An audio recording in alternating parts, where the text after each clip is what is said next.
Kavya Razanuj.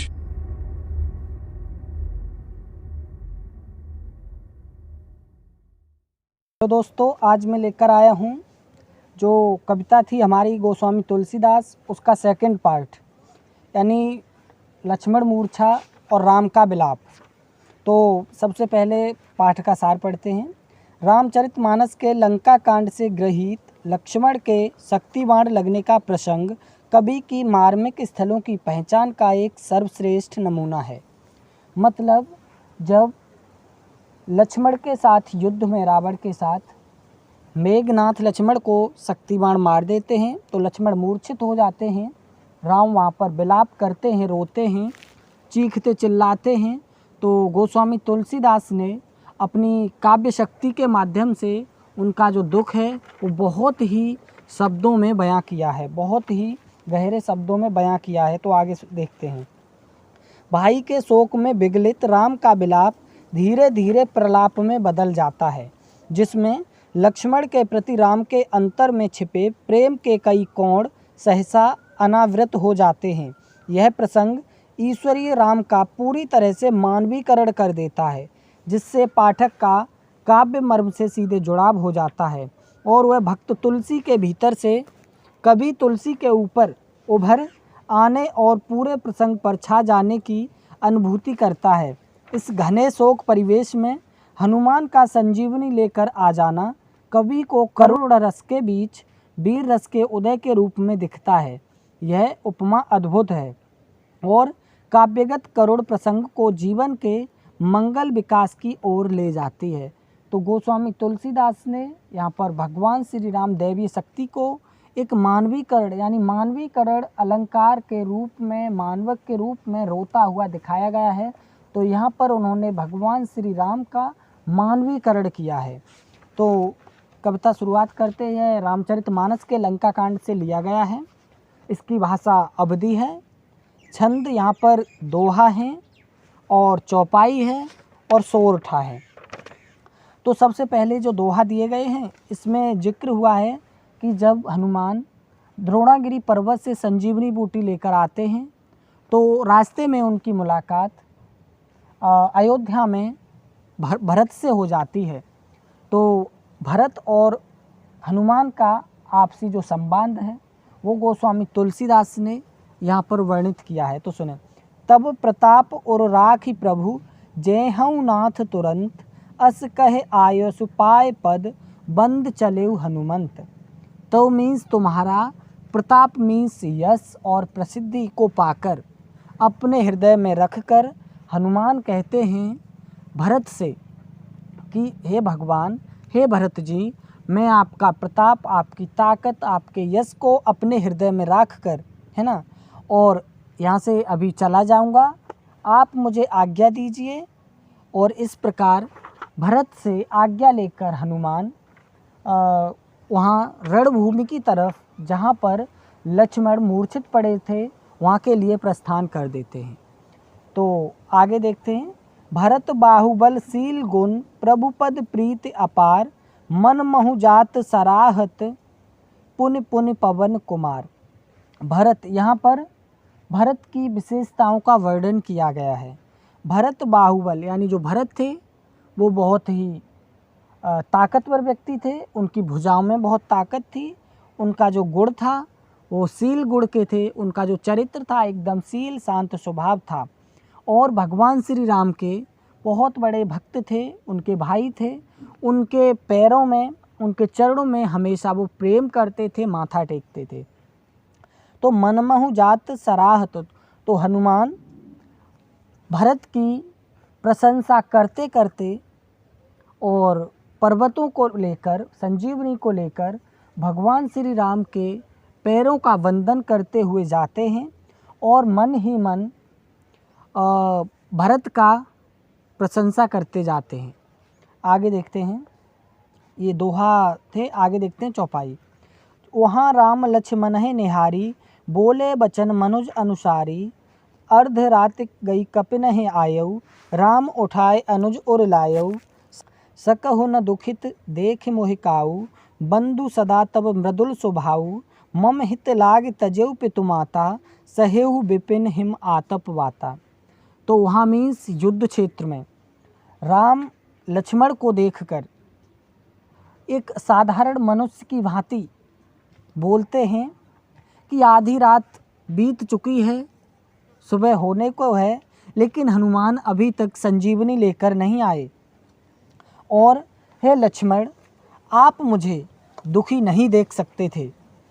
तुम्हारा कितना मृदुल मीठा स्वभाव था, लेकिन आपने मेरे हित के लिए मुझसे प्रेम करते थे, तो मेरे साथ आने के लिए आपने अपने पिता यानी दशरथ का, माँ सुमित्रा का यानी त्याग कर दिया, उनको छोड़ दिया कि मैं राम और सीता यानी अपने भैया भाभी के साथ वन में जाऊंगा, उनकी सेवा करूंगा। तो तुमने सिर्फ मेरे हित के लिए अपने माँ बाप को भी छोड़ दिया और मेरे साथ पता नहीं सर्दी और गर्मी, हवा, आंधी सब जंगल में सहन कर रहे थे।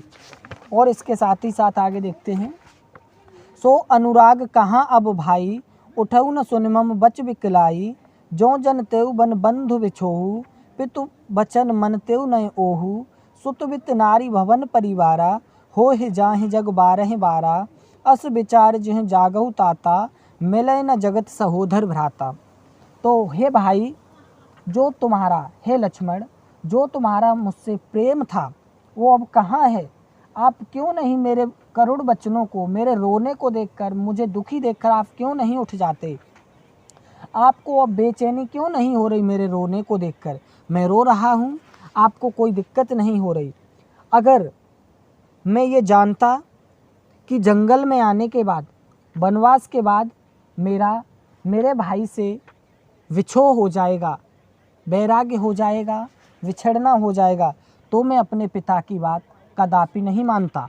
यानी मैं अपने पिता की बात को मानकर ही तो जंगल आया था वनवास के लिए। लेकिन अगर मुझे पता होता कि लक्ष्मण से मेरा विछोह हो जाएगा, तो मैं अपने पिता की बात न मान के जंगल को नहीं आता। सुतवित नारी भवन परिवारा, पुत्र, धन, स्त्री, भवन यानी महल और परिवार संसार में बार बार मिल जाएंगे, लेकिन ये मैं सोचता हूँ, जानता हूँ, विचार किया है कि संसार में सगा भाई कभी नहीं मिलेगा।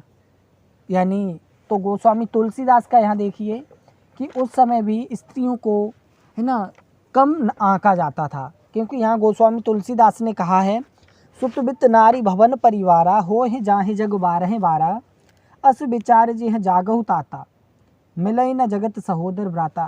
कि पुत्र, धन, स्त्री और महल, परिवार संसार में बार बार मिल जाएंगे, लेकिन सगा भाई कभी नहीं मिलेगा। आगे देखते हैं, जथा पंख बिनु खग अति दीना, मन बिनु फन करिवर करहीना, असुमम जीवन बंधु बिनु तोहू, जो जड़ देव जियाबे मोहू। जिस प्रकार बिना पंख के पक्षी अति दरिद्र होता है, दीन होता है, दुखी होता है, असहाय होता है, उस प्रकार मणि के बिना सर्प और सूंड के बिना हाथी, इन सब की बहुत ही दयनीय, असहनीय स्थिति होती है। ठीक उसी प्रकार मेरी भी आपके बिना है। जिस प्रकार बिना पंख के पक्षी, बिना सूंड के हाथी, बिना मणि के सर्प की स्थिति होती है, वही आज हे लक्ष्मण बिना तुम्हारे मेरी स्थिति है। असमम जीवन बंधु बिन तोहू, अगर मुझे ऐसा जीने को मिला कि बिना तुम्हारे मुझे अगर जीने को मिला, मैं अगर जिया, ईश्वर ने चाहा कि मुझे बिना लक्ष्मण के अगर जीना पड़ा, तो मेरी बहुत ही दयनीय स्थिति होगी। जिस प्रकार बिना पंख के पक्षी की होती है, बिना सूंड के हाथी की होती है और बिना मणि के सर्प की होती है। आगे चलते हैं, जेहूँ अवध कबन मोहुलाई, नार हेतु प्रिय भाई गंवाई, बस अपजस सहितेउ जगमाही, नार हान विशेष क्षति नाही। अब मैं अयोध्या को किस मोह लेकर जाऊंगा? यानी अपने गांव, अपने महल में अयोध्या में अपना किस प्रकार का मुँह लेके जाऊंगा। वहाँ पर लोग कहेंगे कि ये राम है, इसने स्त्री के कारण अपने सगे भाई को मरवा दिया, खो दिया, और इस प्रकार बहुत बड़ा अपयश होगा, मैं बहुत बड़ा अभागा होऊंगा। किस प्रकार ये इतना बड़ा अपयश, इतना बड़ा पाप को मैं कैसे सहन करूंगा। और यहाँ तक कि स्त्री मर जाती है तो कोई विशेष हानि नहीं होती है। स्त्री मरने के बाद स्त्री दोबारा मिल जाती है, लेकिन भाई मरने के बाद भाई कदापि नहीं मिलता है। बर अपलोक शोक सुत तोरा, सह्यु निठुर कठोर उर मोरा, निज जननी के एक कुमारा, तात तासु तुम प्राण आधारा। अब ये अपलोक इतना बड़ा पाप, हे भाई आपका इतना बड़ा पाप मैं किस प्रकार सहन करूँगा।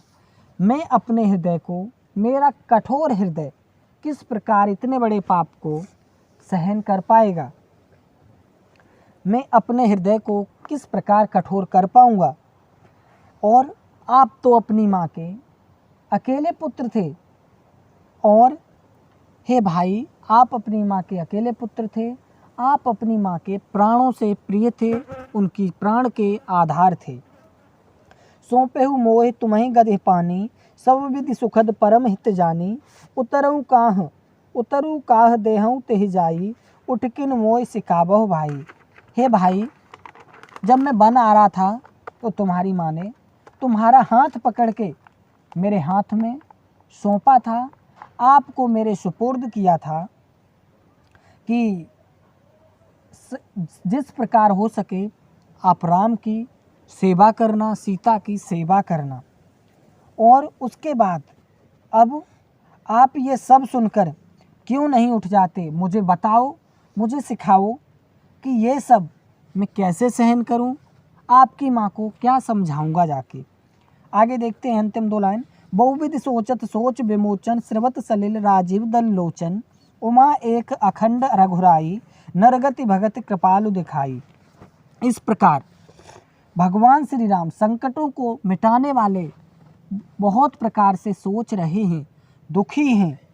उनकी आँखों से, कमल रूपी आँखों से पानी चू रहा है, यानी आंसू निकल रहे हैं।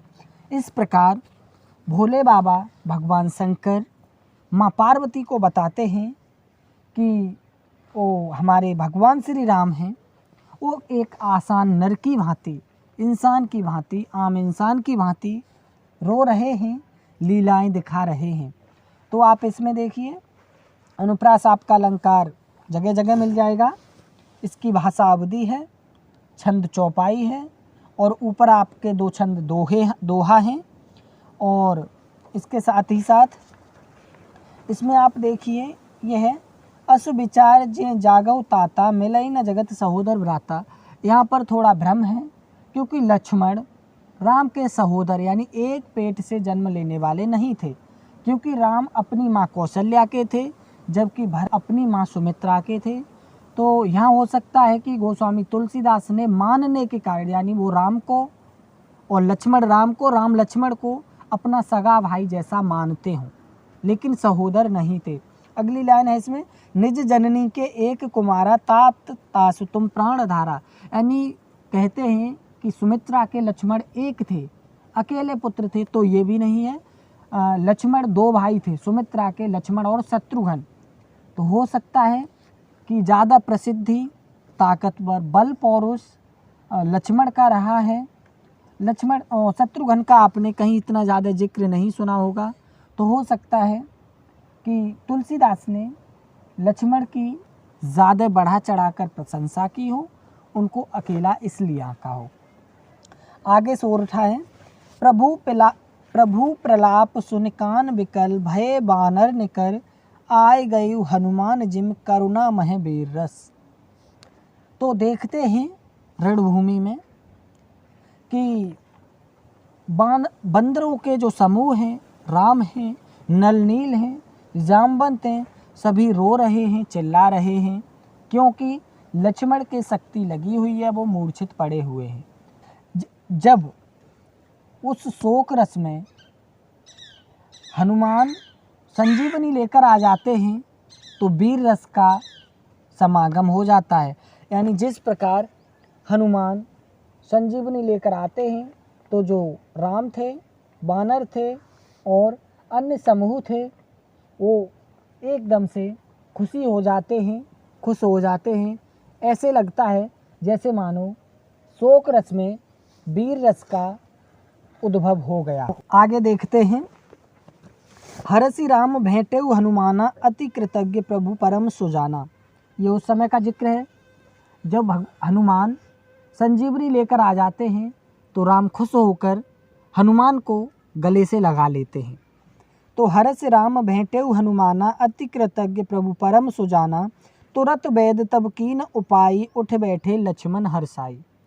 यानी राम खुश होकर के हनुमान को एक कृतज्ञ रूपी उनका एहसान मानते हुए गले से लगा लेते हैं और तभी सुषेण वेद तरह तरह के उपाय करता है, संजीवनी बूटी को घोलकर लक्ष्मण के लिए पिलाता है। इस प्रकार लक्ष्मण खुश होकर खड़े हो जाते हैं। हृदय लाई प्रभु भेंटेउ भ्राता हर्षे सकल भालु कपि भ्राता। कपि पुनि वेद तहाँ पहुँचावा जय विधि तबहि ताहि लई आवा। इस प्रकार भगवान श्री राम खुश होकर लक्ष्मण से भी भेंटते हैं और पूरा सभी जो रो रहे थे वानरों का समूह और वो खुश हो जाता है क्योंकि लक्ष्मण को एकदम से खड़ा होकर देखकर खुश हो जाते हैं। तब उसके बाद में हनुमान सुषेण वेद को जिस प्रकार लंका से लाते हैं ठीक उसी प्रकार उसी जगह पहुंचा आते हैं। जिस प्रकार लाए थे उसी प्रकार हनुमान सुषेण को लंका में पहुंचा देते हैं। यह वृतांत दशानन सुनेऊ अति विषाद पुन पुन सिर धुनेऊ। व्याकुल कुंभकर्ण पहि आवा विविध जतन करि ताहि जगावा। यह सारा वृतांत जब रावण सुनता है कि लक्ष्मण तो जीवित हो गए तो वह बहुत ही सर को पकड़ करके एकदम से रोता है, चीखता चिल्लाता है, रोता हुआ कुंभकर्ण के पास आता है और कई प्रकार से उनको, यानी कुंभकर्ण तो 6 महीने सोते थे, तो जगाता है विविध प्रकार से। आगे देखते हैं। जागा निश्चर देखिए कैसा मानव काल देहि जहर बैसा। कुंभकर्ण बूझा कछु कहु भाई काहे तब मुख रहे सुखाई। फिर उसके बाद में निशाचर एकदम से राक्षस की भांति, बहुत विशालकाय शरीर था कुंभकर्ण का, तो जाग जाता है। ऐसे लगता है मानो कि काल ने रूप रख लिया हो। यानी कुंभकर्ण का नींद से जागता है तो ऐसा रूप होता है जैसे काल शरीर रखे आ गया हो। और वह रावण से पूछता है कि हे भाई कहो, आपका ये मोह है, आपका ये जो चेहरा है क्यों मुरझा रहा है, आप क्यों दुखी हो। उसके बाद वो आगे देखते हैं। कथा कही तब ते अभिमानी जे प्रकार सीता हरियाणी। तात कपिन सब निश्चर मारे महा जोधा संघारे। उस प्रकार रावण एकदम अभिमान पूर्ण होकर कुंभकर्ण को सारी कहानी बताता है कि मैंने सीता का हरण कर लिया था, मैं तो सीता को चुरा लाया था। उसके बाद में, उसके बदले में बंदरों के छोटे छोटे समूह ने हमारे बड़े बड़े योद्धाओं को मार दिया। छोटे छोटे बंदरों ने हमारे बड़े बड़े योद्धाओं को मार दिया और बहुत बड़े राक्षसों को भी मार दिया। आगे देखते हैं कि कौन कौन मारा। दुर्मुख सुररिप मनुज आहारी भट अतिकाय अकंपन भारी। अपर महोदर आदिक बीरा परे समर मय सबरन धीरा। तो देखते हैं यहाँ किन किन राक्षसों के, निशाचरों के नाम आए।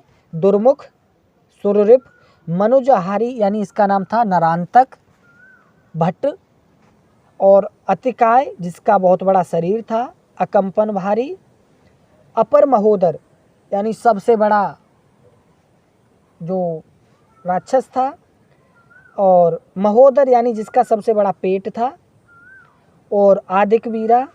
और इस प्रकार बहुत बड़े बड़े रणधीर योद्धाओं को एक छोटे से बंदरों के समूह ने मार दिया। तो यहाँ ये खत्म होता है, इसकी भी भाषा अवधि है। छंद चौपाई है, आपको जगह जगह अनुप्रास अलंकार मिल जाएगा। और आगे देखते हैं। हाँ, इसमें एक और बताता चलूँ आपको पूरे इसमें कि जो बिंब है वो दृश्य बिंब है, यानी वो देखकर, यानी हम पढ़ रहे हैं यहाँ, लेकिन उसको ऐसे लगता है हम अपनी आँखों से देख रहे हों, तो यहाँ पर काव्य सौंदर्य में आपका दृश्य बिंब आ जाएगा। आगे देखते हैं, दोहा अंतिम है। सुन दस कंदर बचन तब कुंभकर्ण बिलखान, जगदम्बा हरियान अब सठ चाहत कल्याण। इस प्रकार सारे वचनों को सुनकर, रावण के बातों को सुनकर कुंभकर्ण रोता है, बिलख रहा है कि हे मूर्ख, तुमने जगत जननी माँ सीता का हरण कर लिया। वो कोई साधारण स्त्री नहीं है, उसके बाद में आप चाहते हो कि आपका कल्याण हो जाए। हे मूर्ख, तुम्हारा कल्याण कदापि संभव नहीं है। इस प्रकार हमारे इस गोस्वामी तुलसीदास संपूर्ण कविता का समापन होता है। मुझे उम्मीद है कि आपके सारे शब्द, सारे चौपाई, दोहा, छंद, कवित्त, सवैया एकदम से हो गए होंगे क्रिस्टल क्लियर। तो धन्यवाद।